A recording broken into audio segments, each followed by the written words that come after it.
you are the sandwich generation that's trying to care for two different generations and look after yourself and run a career or a successful business. Women obviously hit the perimenopause stage where things start to slow down and all of their sort of energy had been in the reproductive system and in the lower chakras. And then as that starts to slow down, almost like the energy wants to move to the higher chakras, to more of your intuition and sort of your higher wisdom. Welcome everyone to Mind Shastra, a podcast where we explore human consciousness. We bring in experts who bridge spirituality and science. Today is episode 1 of Mind Shastra, and I'm so glad that we have Julie Beck. Julie is a spiritual coach based out of the UK. Her specialty is in helping women navigate perimenopause. Her coaching and courses equip and empower women with tools and the much needed self-love and self-care to navigate this phase. Julie also works with crystals, something I'm very excited to talk about. So let's get started. Hi, Julie. Firstly, thank you for agreeing to be guest number 1 on the show today. Let's get started by knowing you as a person and your first spiritual encounter or your journey into spirituality. Hi, thank you so much for inviting me on. Yeah, so my first encounters with sort of spirituality and looking for something a bit deeper probably go way back to my early teens when I used to go to church and I felt like there was something bigger calling me.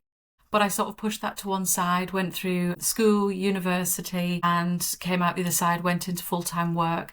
And it was only at that point I felt like there was something missing. So I would say it goes back quite a few years of sort of looking for something. And it wasn't really until my early 30s that I discovered Reiki, discovered crystals, and really started to open up about, oh, there's more that I want to explore here. Women usually get exposed to topics like perimenopause when they're actually in the thick of it. You know, they're burned out and they're looking for information and suddenly they discover this word perimenopause, and by then they're usually in the thick of burnout. So what was your experience, or how did you research and get to know about this phase? Yeah, so it was all around the time of lockdown a few years ago, and I didn't have a clue about perimenopause and what it entailed. I just thought it was a short phase before you hit the menopause and you may have a few hot flashes, maybe a bit of brain fog, and that was it.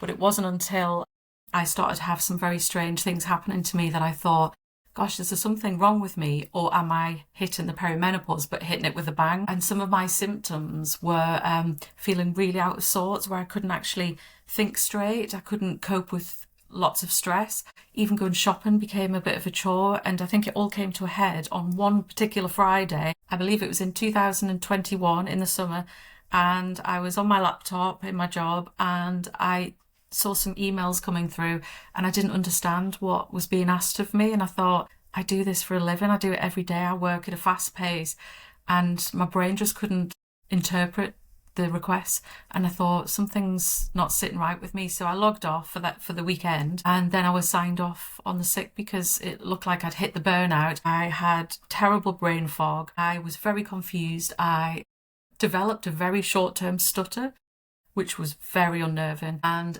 almost like a vertigo as well. So I kept walking into walls, and the doctors said, it could be this, could be that. And I said, I think it might be perimenopause. And they said, don't really think that would cause those many symptoms. So I ended up going private and getting checked out. They checked me for a mini stroke, which was a bit frightening. And then I thought, no, my instincts tell me it's the perimenopause and I've had a bit of a burnout. So I found an amazing Chinese acupuncturist who I still go to now, and she did a full assessment, and she said, your hormones are all over the place and you have had some type of burnout. So we did quite an intense few sessions to get me stabilised, and I was able to go back to work. And I came out the other side going, what on earth was that? So the big key there was stress is a massive trigger for exaggerating your symptoms. Some people can actually sail through the perimenopause, but you might find that those people are the ones who practice a really good self-care routine and are not working in a high-pressure job where their bodies can't cope. So the key takeaway for me was I needed to slow down the pace, which I did slowly but surely. and put into place a lot more self-care time. And actually, because for me, I used to work full time. I used to run around taking the kids to all of the clubs and see friends on a weekend. And I had no time just to rest. I didn't give hardly any time for self-care. It was just an odd hour, and that wasn't enough. If your brain is working at such a high pace and you're rushing around, it's not good. Your hormones, when you're not on the perimenopause, deal with it all the time. So you're expecting your body to stay in the same momentum as it was in its 20s and 30s. And I'm not saying that everyone hits the perimenopause in the 40s, it may be the 50s, but I know some people do start to have the wobbles late 30s as well. And I think we've got ourselves into this very fast-paced hustle lifestyle that we're expecting a lot of ourselves. And then when our body turns around and goes, actually, I need you to give me a little bit of leeway. I need a little bit of help back now after everything I've given you, and you don't give it, it's going to start to wobble. And if you don't take note of all the little warning signs, which I didn't, then it can just say, well, I need to shut down. I need to just shut down and work on safe mode for a little bit just to try and rectify this. And no one wants to get to that. So yeah, a lot of lessons learned from that. You said late 30s, and this is also the time where women especially go through a lot in terms of family, in terms of, raising children, depending on, when you're having children. But still, these years are milestone years, both for you as well as the family. And at the same time, if you're in your 30s and, entering 40s, you're also trying to, grow in your career. And a lot of the times you need to wear, you need to be that person who is, in the front seat. All the more reason for you to ignore, these symptoms, because, there are other things in your life which is giving you enough stress. And the least expected thing is your own body actually trying to signal you something more important. Yeah. And I think it's scary because a lot of women are in sort of this nurturing stage. Not everyone, but around the 30s to early 40s, they might be raising a family and they're trying to do everything, and they're really encouraged to go back to work because it is hard. It is hard to take a break from work and try and get back into it. It is far easier to take maternity leave or some type of career break where your job's still left open, because a lot of people go after the same job now. So I understand the pressure for women to feel they need to go back to work. Obviously, there are a lot of flexibilities now with being able to go part-time or compressed hours, that type of thing. But ultimately, you're juggling a lot of hats. And then as you are approaching maybe your 40s, you do find that your parents or elder family members maybe needing a little bit more support. So you feel like you are the sandwich generation that's trying to care for two different generations and look after yourself and run a career or a successful business, or even stay at home mum. But even that in itself is hard because you never stop. So no matter what the woman does, it is hard. And then on top of that, you do have that your body might be going through some changes that you, as you say, you ignore. But ultimately, we're expecting our bodies to do everything and run on the energy of a 20-year-old. And we have to give some grace to ourselves and say, we can't be expected to do everything. But it is a lot to do with how society views success. And that is a big problem because we try and run to that level of success. But success can mean I'm stepping away from work. And some people might have the luxury of having financial stability around them. But if you're bringing up your children on your own, you've got to be so careful about your next step and how you take, future steps into the children's future and the family's future. So there is a lot of pressure on women. And I think, yes, there's a lot out there to help you as well. There's obviously, if people want to take HRT, hormone replacement therapy, that's there. There is so many other routes as well. And obviously I went down the acupuncture route and can highly recommend it. And I know some people are a bit nervous about needles, but I sought out a Chinese acupuncturist and it is just amazing because she's very spiritual herself. We have a good connection. We have a lovely chat when I go for the appointments. So I've become really good friends with her. And I know there's lots of complementary therapies out there. There's lots of supplements, nutrients you can take as well. There is a lot you can do to support yourself. And if you can start taking care of yourself as you hit in your 40s, even though you don't think you're anywhere near the perimenopause, this can help build up resilience, but also lowering your stress levels at that point as well. So hopefully if you do start to wobble with the hormones, you're not having a massive burnout or a big crash as well. What do you think is the spiritual significance of, during this phase? And also, if someone who is going through a spiritual, let's say a self-development or a spiritual awakening during this age, when they also have, perimenopause, what's the best way, to navigate this phase? Yeah, so there's a massive link between sort of encompass it as the menopause and a spiritual awakening, because what happens is, and this is why I firmly believe women obviously hit the perimenopause stage where things start to slow down and all of their sort of energy had been in the reproductive system and in the lower chakras. And then as that starts to slow down, almost like the energy wants to move to the higher chakras, to more of your intuition and sort of your higher wisdom. So as your body's trying to go through that energetically, it is on a practical level making the changes internally as well. So you might find that you have these strange sensations or these strange feelings that you feel you're being pulled to something deeper. And obviously you might put that to one side. But ultimately, if you are getting these nudges to say, I feel out of line in my current circumstances, I believe it is a sign that you're being nudged to do something deeper. My personal belief is, because I wasn't actually in my purposeful area, even in my early 40s, the universe went, I'm going to give you some nudges to get you to where you need to be. So some of it was quite scary, quite tower moments where things collapse and you think, what on earth is going on?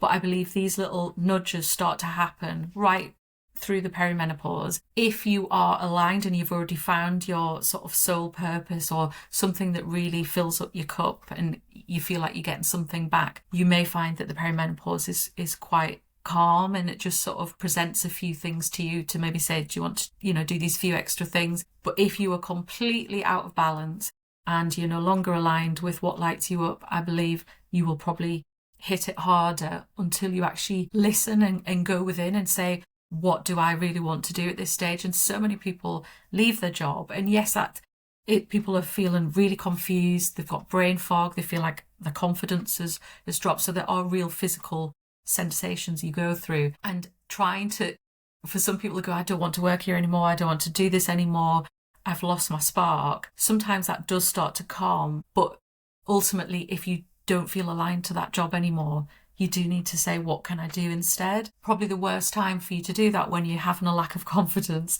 you're feeling like brain fog in case you do have an interview and you think, how am I going to present myself if I can't even remember people's names? But with that comes this inner confidence. It's almost like your inner truth starts to take over. So if you can have the support and nurturing to actually head towards what you really want to do and unpick that, it can be quite transformational. And I think women are starting to say, no, I've had enough. This isn't working for me. Why? And they do say, why am I doing so much? And sometimes you just need to speak up and ask for help. We do spin a lot of plates.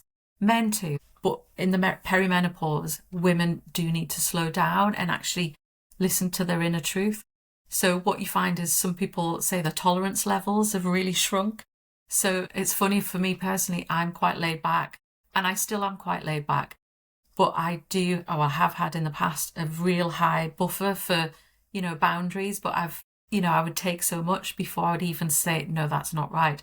But now I'm a little bit more snappy and I know that is just me saying, no, this doesn't work anymore. I'll say no politely, but it does feel good. It's almost like you're listening to the inner voice. And I think this is, if you're not aligned by the time you reach the perimenopause, the universe will find ways to say, we're giving you an option here. Do you have the courage to follow it, or do you just stay where you are? And who knows what would happen if you stay where you are. It may just get more intolerable where you just feel like you're trapped. But ultimately, a lot of the time, you do have tower moments where things are pulled away from you, like a job vanishes overnight, or you may feel a little bit unwell to the point where you have to take time off to recharge and just have time to refocus on what means something to you.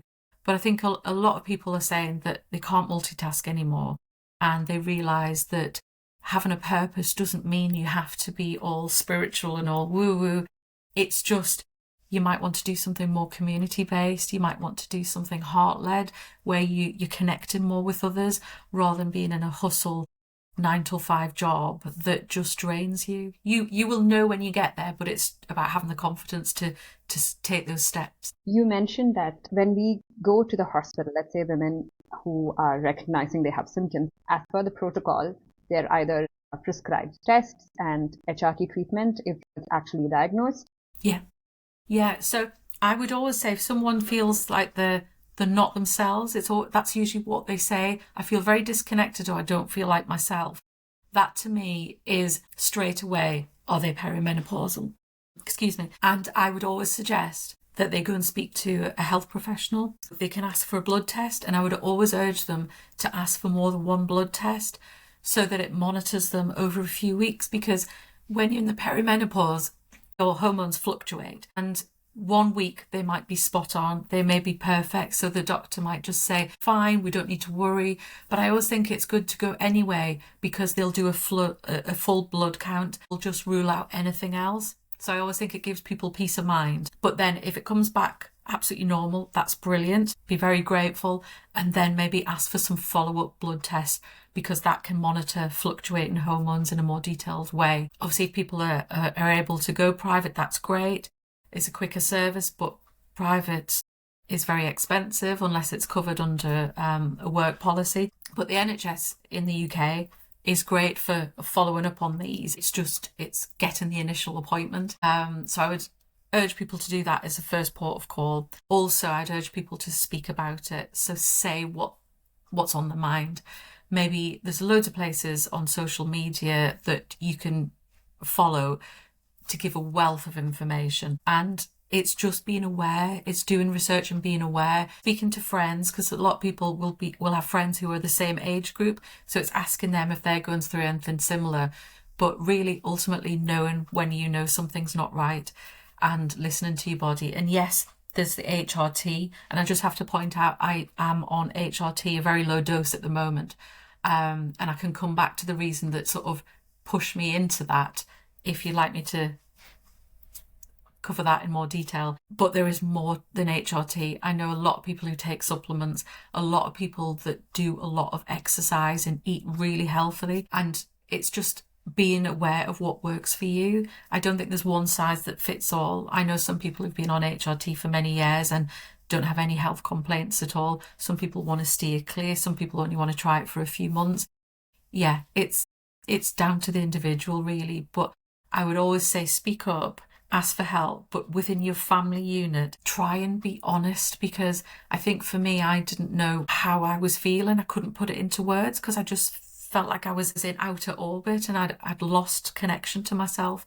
And now I realised it was because my hormones were so out of sorts and I couldn't pull myself back from it. And I was running every day on high levels of stress. But by speaking about it, especially for any males in the household, if they've never been through that, they find it really hard to quantify what is going on. So if you don't know, they definitely won't know. So even just speaking up and saying, I feel really confused or I feel really disconnected, it can just, and they could say, please don't think I'm being distant for a bad reason. It's just, I need to know what's going on myself. And they could even mention it may be perimenopause, I'll get checked out. But it's nothing to be feared. It is a season that we're meant to go through, and we're supposed to actually be present in this rather than fighting to say, I need to get through it to the next stage, or I need to get back to who I was previously, because the version of you, even a few years ago, is not who you are now. So it is very empowering. That's a very important point that you mentioned, the whole acceptance of the phase. There's no rushing in, right? Yes. The whole acceptance and also advocating for your health, also reaching out. I think these are the points that actually, stands out to whoever listening and who might be going through, the medical protocol is very important, but what are the alternate things that you recommend? Yeah. So something that's very practical for anyone of any age. I take vitamin D in the winter, because obviously in the UK we have very dark winters, and I take vitamin C, things to help with obviously when you're going into like the cold and flu season. But I also really try and cut out any processed food where possible. I didn't really appreciate how important this is in my 30s and but I would encourage people just to be aware of what they're consuming. So if you can eat more organic food, that's great. I know organic comes with a price, it normally does, but organic food, cook from scratch if you can, and just be mindful about what you're eating, because a lot of perimenopausal women find that weight gain is a big problem. It's harder to shift. So if you're making sort of healthy choices at an earlier part of that journey, it means your body's getting equipped and it's in the right state to enter that as well. I also take magnesium supplements. I do know that some friends of mine that actually take a lot more than that, but as I say, it's always about what works for you. So I'd never say this is what you should be taking, this is just what I take. But I do drink a lot of water. I try to cut back, so I only have 1 coffee a day and just a couple of cups of tea. But that's not saying that no one else can have a lot more than that. But I would say be mindful of your caffeine intake. And a big thing for me is alcohol. I gave up alcohol just short of 2 years ago, and that links into why I also started HRT. It's all about making healthy choices and not relying so much on processed food. You don't realise how much your body just deals with in the earlier decades, but you have to be a lot more mindful in your 40s and 50s. I think it will be very interesting if you can share about stopping alcohol when you started the journey of it. Yeah, sure. So it was last January. So, actually January 2024. So I don't often get ill, touch wood, and I developed a really bad chest infection, and it lasted for nearly a month, which is very unusual for me.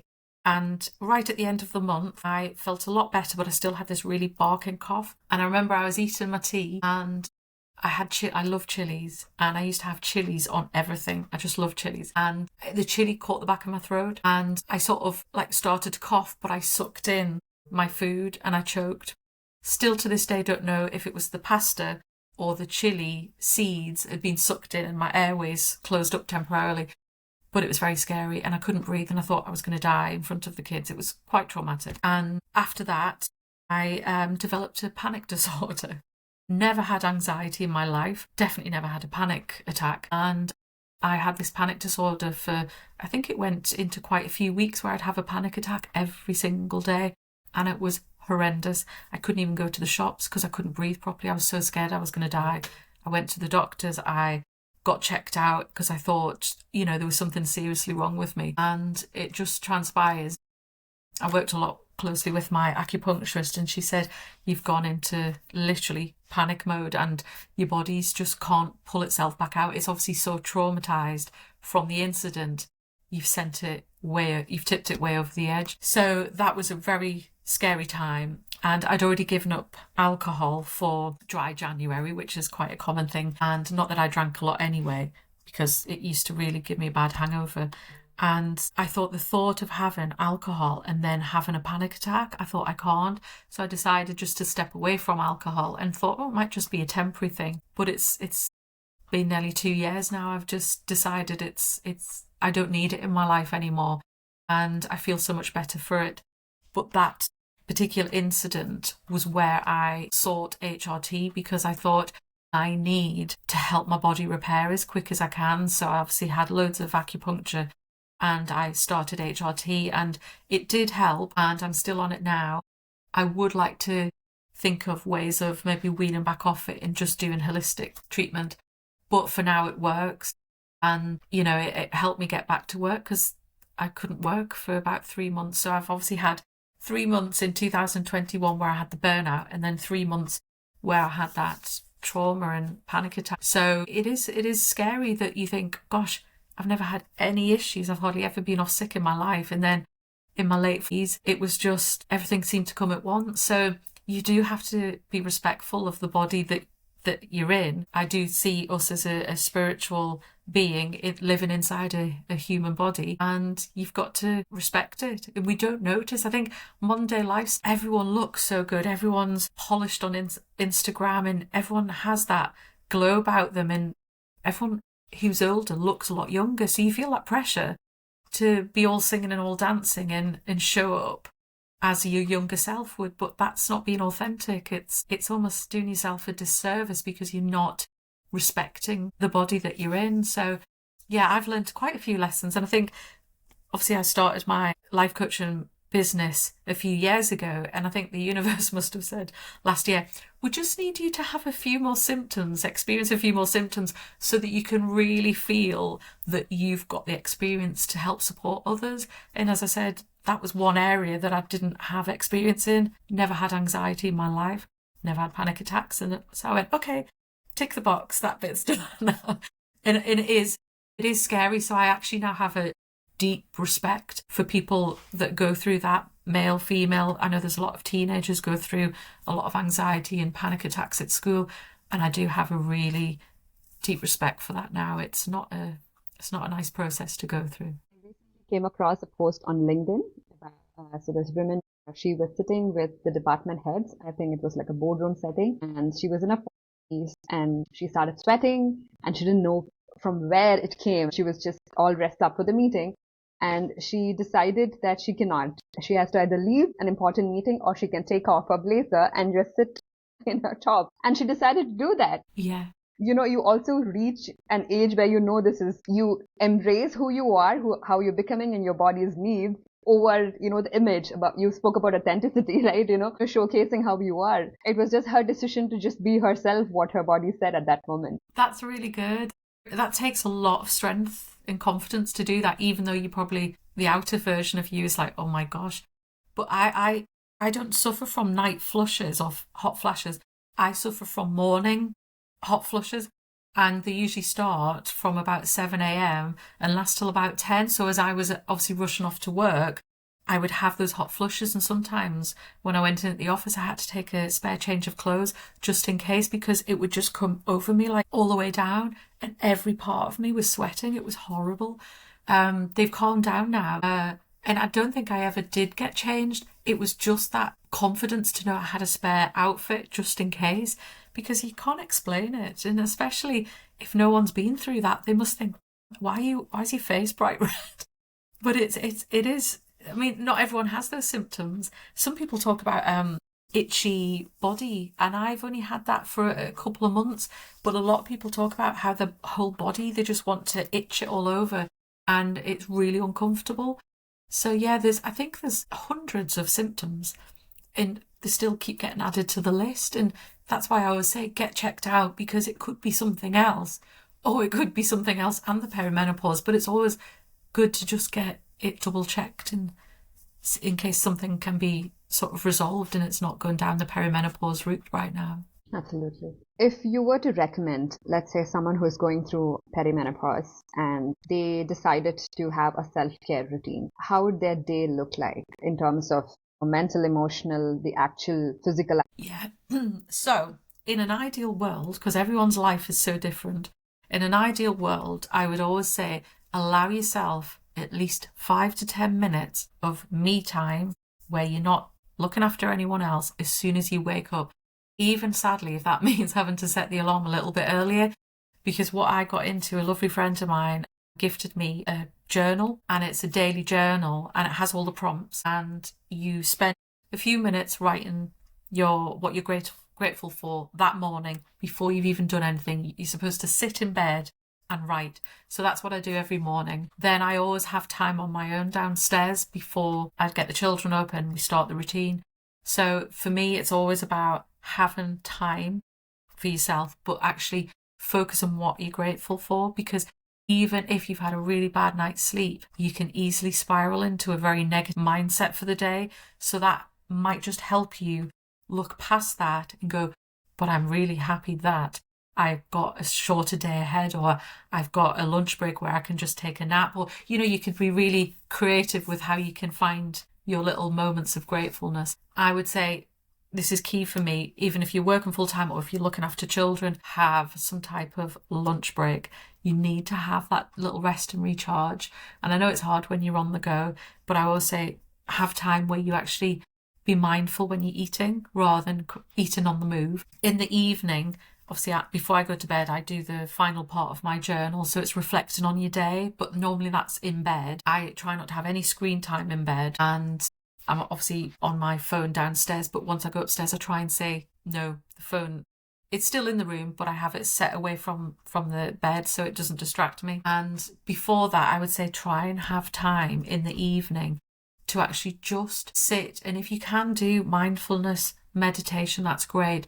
But try not to fill what I call the void with scrolling, with something on TV. Have time, because the funny thing is trying to explain to the younger generation that when I grew up, obviously my main part of my growing up was in the 80s, showing my age, and we used to get bored. There wasn't any tech. We didn't grow up with tech, and it was the most amazing time. I'd love to go back there. And we used to get bored. You'd do your homework, you might help mum and dad with the dishes, and then go and sit in your room, and you may have a TV. And for a time it was a black and white one, then it was a colour TV, and that was it. And then you'd go and arrange to meet friends. Wasn't that sort of pull to always be filling every single minute of every single day. So I'd say take time out. If you can go out in nature, I know it's not always possible depending on where you live and the weather, try to get out in nature. Try to have some sort of movement. Movement is what really pushes you to sort of, I think your energy vibration starts to lift when you have movement, and especially in nature. And for me, I try and have one walk a day. I try to mix up my routine, which is something, so when people feel stuck in a rut, I will say try and mix up your routine. Even if you don't have time to remove something that desperate needs doing, try and change the timing. So if you always go shopping at a certain time on a certain day, try and swap that with something else. Because sometimes when you're so stuck in a routine, your energy's so stagnant, and at this time you do need a little bit of a boost. So even mixing up your routine can be really helpful as well. I was trying to think if there's anything else. Obviously, with regard to a more broader sense, if I was trying to support, say, a client, we would look at where they are right now and then go through the ABC feminine flow area, which is A for acceptance, which is the biggest first step you can take, B for boundaries, and then C for care, self-care. So I'd always start with acceptance and actually ask clients to journal how they're feeling, where they are right now in the head, how do they feel physically and maybe spiritually, and look at what's upsetting them, where they feel the blocks are.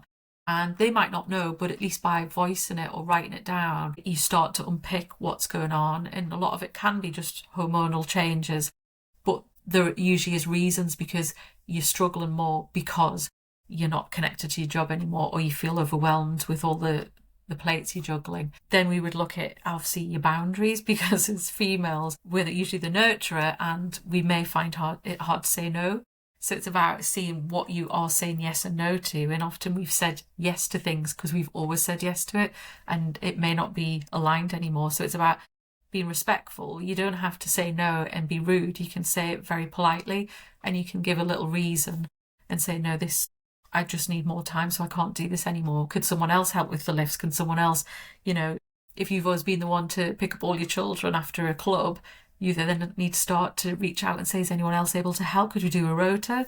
And it's not being selfish. It's just being, you're being focused on self-care. And sometimes we don't do that, but boundaries is a part of self-care. And with regards to the general self-care, it's about having, as I said, time in the morning, in the evening, giving yourself time to enjoy what you're eating. And if you can, every so often, create time to go out for a nice coffee with friends, or even take yourself off. If you're financially equipped, you may take yourself off to a spa day, or even a half-day spa day treatment. It's about having time to get yourself away from your normal routine. It doesn't have to cost anything. It could be a walk in the park, grab a coffee, or take a coffee with you from the house, and actually allow yourself time to think. Not many people have time where they go, actually, what do I want? You're on a treadmill, you're doing things, you're on the next day, you're getting the kids ready or family members ready, you're working in a busy job. Where is the time for your brain to actually say, where's time for me? So there is a lot of unpicking through those three areas, but that's a very good basis for then structuring where you go from there. And it doesn't mean you have to make drastic changes. It may just be very small ones, but I've supported someone who's left the job, has retrained and gone into something completely different. I've supported someone who just wanted to reduce their hours, So a lot of it is around your current work and circumstances, because it is a crazy world at the moment and most people do have to work. You do have to bring in the money somehow because the cost of living is high. So you can't make drastic changes and go, I'm done.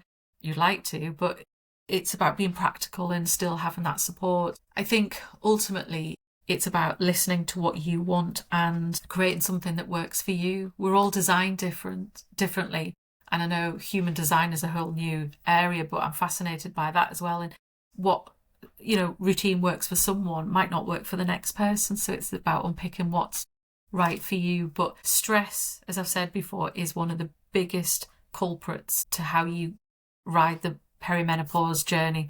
So I would say lowering your stress levels by any means. And that's once you realise what your daily routine's about, that's where you can start to make the changes. Let's talk about crystals. How did you get interested to work with crystals? So it was around about middle of, I think it was 2015. I think it's about 10 years ago.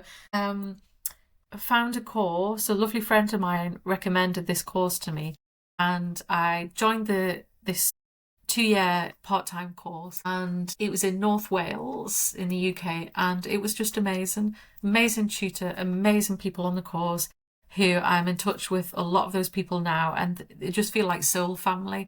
It's when I'd never really gone, apart from doing my Reiki training, which was fascinating, I'd never really sort of been in a community that was all about spirituality, vibration, energy. It was a new step for me. I knew that was what I was really interested in, but to have that sort of connection every month, and obviously online as well, and actually be in the presence and work on each other. We did so much energy work, and each month we would look at different crystals or different reasons for why we do use different ones. And it was just fascinating. It was like crystals for self-care, crystals to help with protection, crystals to help with your intuition.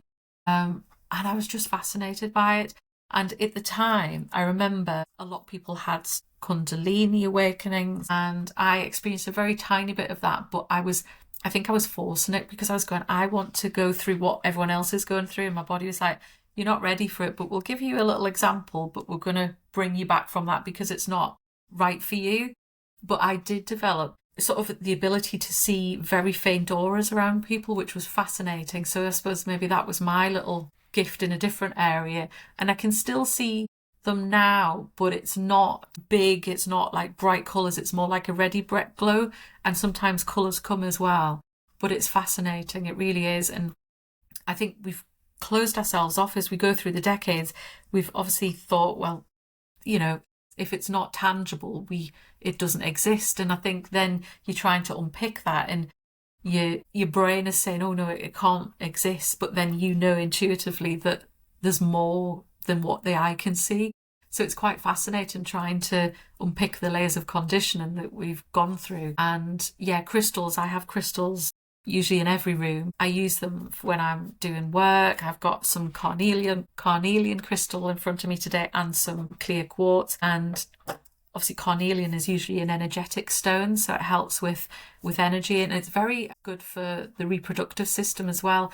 I actually used it because I used to, and actually sadly still do, have painful periods, and I use that to try and help calm them. And normally when I take tablets, the tablets do help, but I tried a few times just actually holding the carnelian crystal and doing Reiki on that area, and I didn't need to take the tablets. So whether it's the placebo effect, whether it's working, I don't mind because I got so much from it. So I do recommend carnelian as a good crystal for people who may be having reproductive issues. And obviously protection, just a tip on crystals, because a lot of us work at a desk with a laptop, not saying everyone does that, but most people will have a phone, they'll have Wi-Fi in their home. I would urge people to get, especially dark crystals like your black crystals, your brown crystals.